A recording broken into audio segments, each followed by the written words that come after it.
Good morning students, मैं राहुल सानी आज लेकर आया हूँ ऑटोमोबाइल टेक्नोलॉजी के व्हील एंड टायर चैप्टर के लास्ट टॉपिक को।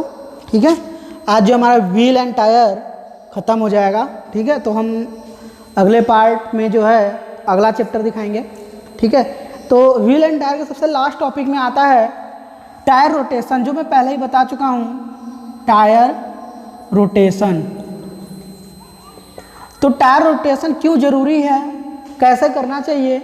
ठीक है, ये तो फिगर के द्वारा मैंने बता दिया है कि फिगर में कैसे हम किस टायर को किधर करना चाहिए, किस टायर को 6 व्हीलर में कैसे करना चाहिए, 10 व्हीलर में कैसे करना चाहिए, अदरवाइज 4 व्हीलर में कैसे करना चाहिए।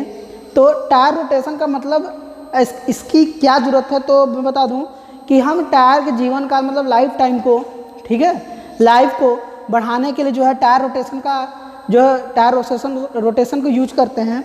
और मैं बता दूँ कि इसमें आगे और पीछे के पहिए को जो है आगे पीछे कर देना चाहिए। तो टायर रोटेशन का मतलब होता है कि जो व्हील होता है उसको हम आगे पीछे करके एक्सचेंज कर दें। ओके, उसको हम क्या करें, आगे पीछे करके एक्सचेंज कर दें। मीन्स इज डैट कि हम अगर हमारा स्टेपनी है तो स्टेपनी को आगे लगा दे, आगे का पहिया पीछे लगा दे, पीछे में जो खराब टायर उसको हम स्टेपनी के लिए रख दें, ताकि हमें जो है हमेशा सिक्योरिटी भी मिली रहे। कहीं हम जा रहे हैं, बाय द वे अगर रास्ते में टायर पंचर तो हम स्टेपनी का यूज करते हैं, तो हमारी स्टेपनी मजबूत रहेगी और हमारा टायर भी मजबूत रहेगा इस तरीके से। ठीक है, तो ये था रोटेशन ऑफ टायर।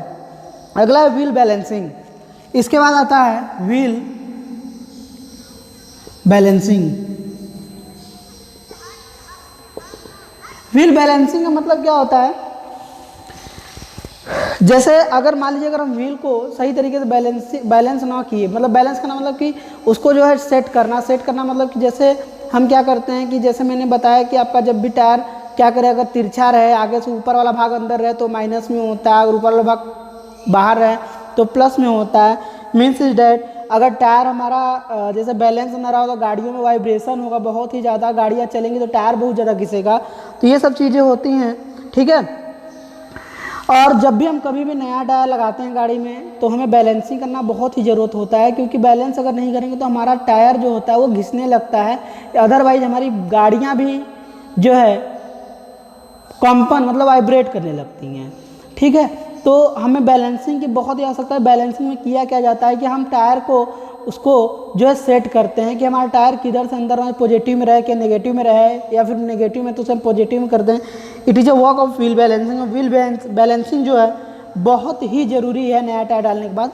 ठीक है, ये 2 प्रकार के होते हैं। ठीक है, ये कितने प्रकार के होते हैं, 2 प्रकार के होते हैं। पहला होता है स्टैटिक बैलेंसिंग, स्टैटिक्स होता है स्टैटिक बैलेंसिंग। क्या होता है, स्टैटिक बैलेंसिंग होता है।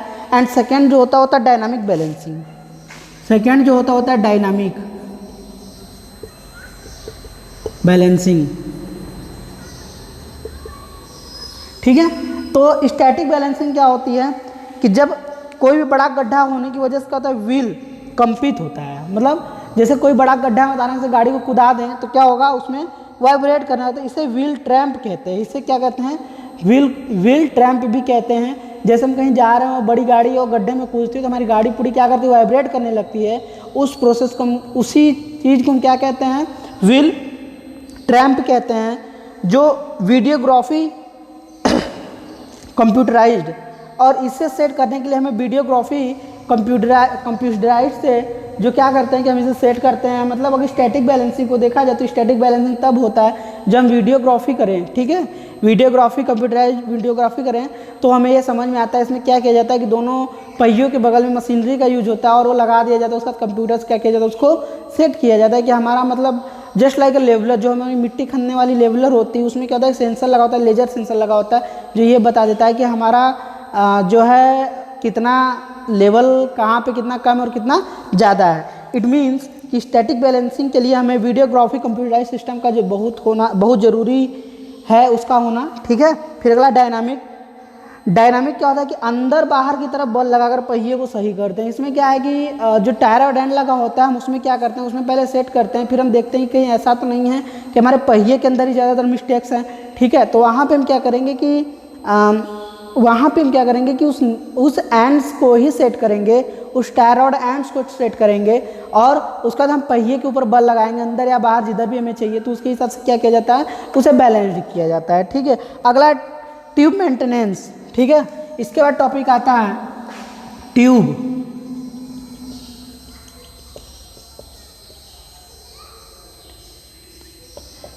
ट्यूब मेंटेनेंस मतलब ट्यूब का रख रखाव कैसा होना चाहिए, क्योंकि मैं ट्यूब टायर तो हमेशा बदलवा नहीं सकते हैं रोज़ रोज़, तो हम ऐसा रखें कि हमारा ट्यूब टायर जो है हमेशा लॉन्ग टाइम तक चले, अच्छे से चले।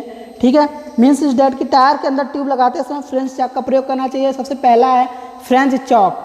ठीक है, फ्रेंच चॉक होता है जिसको हम जब भी ट्यूब लगवाएं, ठीक है, नया टायर में नया ट्यूब डलवाएं तो उसमें डलवा देना चाहिए, जिससे बहुत ही अच्छा रहता है क्योंकि उसके अंदर सीलन नहीं होती है। ठीक है, दूसरा वाल्व लीक होने की दशा में वाल्व बदलना चाहिए। अगर वाल्व लीक हो रहा है, ठीक है, जैसे वाल्व है वो लीक हो रहा है, जैसे सपोज अगर साइकिल का वाल्व होता है, हम हवा चढ़ाते हैं नहीं चढ़ता है, निकल जाता है, तो हम क्या करते हैं उसका वाल्व चेंज कर देते हैं। इसी प्रकार हमें गाड़ियों के ट्यूब में भी वाल्व को चेंज कर लेना चाहिए। ठीक है, लीक होने की दशा में एयर हमेशा स्टैंडर्ड गेज से चेक करना चाहिए। जो हमारा एयर प्रेशर होता है ट्यूब का कि हमारा कितना रहना चाहिए, तो वहाँ पे जो है हमें एयर जो प्रेशर नापने वाला गेज होता है वो स्टैंडर्ड यूज करना चाहिए।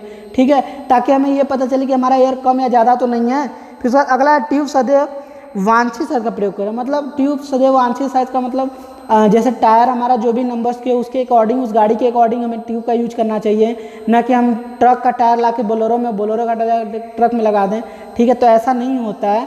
मतलब जैसे जो भी ट्रक है तो ट्रक्स को कई प्रकार के 13, 12, 12, 10 ऐसे करके टाटा की बहुत सारी ट्रकें होती हैं, महिंद्रास की ट्रक होती है, तो उनके व्हील भी उनके अकॉर्डिंग डिजाइन किए जाते हैं। तो उस डिजाइन के अकॉर्डिंग हमें टायरों में वही ट्यूब यूज करना चाहिए जो उसकी डिजाइन की गई हो। ठीक है, अगला है न्यू टायर के साथ न्यू ट्यूब का प्रयोग करना चाहिए। ठीक है, तो ये मैंने बता ही दिया कि नया टायर जब भी लगाएं तो उसमें नए ही ट्यूब का प्रयोग करें, क्योंकि अगर हम पुराने ट्यूब का प्रयोग करेंगे तो क्या होगा, हमारा टायर तो चलेगा लेकिन वो उतना लोड नहीं लेगा। मीन्स इज डैट कि अगर जब भी हम उसमें नया टायर लगाते हैं, नया टायर जब भी लगाएंगे तो हमें उसमें नया ट्यूब का ही यूज़ करना चाहिए जो हमें कंपनी खुद देती है। ऐसा नहीं कि पुराना ट्यूब अच्छा है तो पुराना ट्यूब उसमें डाल दो और नया ट्यूब क्या करे बाहर निकाल ले, ऐसा हमें नहीं करना चाहिए, क्योंकि उससे क्या होता है टायर के ऊपर ज़्यादा लोड पड़ता है और प्रेशर वो झेल नहीं पाता, इसके लिए टायर क्या होता है फट जाता है। तो हमें नया टायर के साथ नया ट्यूब का भी प्रयोग करना चाहिए। और इसी के साथ ये टॉपिक और ये चैप्टर आज क्लोज हो जाता है। नेक्स्ट पार्ट में हम अगले चैप्टर की बात करेंगे। ठीक है, ओके, थैंक यू।